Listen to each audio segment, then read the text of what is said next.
Most people think a good business system looks really impressive. Color coded, perfectly organized, every project in its place. The kind of setup you'd screenshot and post online, right? And then there's what actually works. If you're new here, hi, I'm Samantha. I'm a systems and operations specialist, and I help online business owners build the kind of systems that actually run in real life, not just on a good day. And what I want to talk about today is what a good system actually looks like, because I think a lot of people are chasing the wrong thing, and it's why they keep starting over. Okay, so I want to tell you about one of my clients first. Sonia came to me and told me that she was so busy taking care of her clients that she wasn't doing anything for her own business. She didn't have a system or structure, just her brain holding everything together. And she said whenever she tried to sit down and actually work on it, she'd get frustrated and overwhelmed and then just freeze. That's winging it. That's what it actually looks like. Not necessarily chaos everywhere. Sometimes it just looks like a person who is really good at their job, but has nothing reliable to come back to when things get hard. So, what makes a system actually good? Here's what I look for. Sign one is it reduces your decisions. A good system means you never have to stop and think, where does this go? Or what am I supposed to do next? The answer is already there. The process exists and you just follow it. When I get a new client inquiry, I don't have to figure out what to do. I have a workflow for that.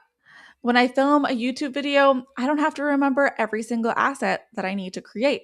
I have a template for that. My brain doesn't have to hold any of it. That's what a system does. It takes the thinking out of the repeatable stuff so your brain has room for the actual work. Sign two is it works on your worst day, not just your best day. This one is really important to me, especially because I run a neurodivergent household and there are seasons where I am running on fumes. The real test of a system is not does it work when I'm fully rested, motivated, and caffeinated? It's does it work when I have 40 minutes, a headache, and three things already went sideways today? That's just a Tuesday for me. If the answer is yes, that's a good system. If your system only works when you have full energy and zero distractions, that's a system built for someone who doesn't exist every day. And that's usually why people end up abandoning it. Okay, quick aside here. If you're at the point where you know you need systems, but you honestly don't know where to start, or you've tried and it keeps falling apart, I do offer something called back pocket support. It's async, so there are no live calls. You just bring me your chaos and we work through it together over time. If that interests you, you can apply at samanthacasbrick.com/BPS if that sounds like something you need. Okay, sign three is it actually gets used. This sounds obvious, but it's the one most people actually miss. A system that sits untouched is not a system, it's just a decoration. And the reason most systems get abandoned isn't laziness, it's friction. The system was too complicated, too many steps, too much to maintain. So when life gets busy, it gets dropped. A good system is boring, it's simple, it doesn't require a lot from you to keep going.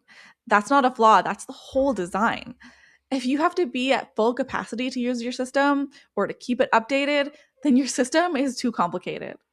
The goal is something you can open on a random Tuesday when you slept badly and still know exactly what to do. That's it. That's what a good system actually looks like. It's not impressive, but it's functional, quiet, and reliable. And honestly, this is why my brain loves systems so much. It's not that I'm some naturally organized person. It's that I really, really do not want to have to think about the same thing twice. Systems scratch that itch perfectly. Now, knowing what a good system looks like is one thing. Actually, building one that fits your brain is a whole other conversation. And if you've been over organizing, overcomplicating, or just collecting tools that never stick, I have a video on exactly that. So you can click here to go watch that one next.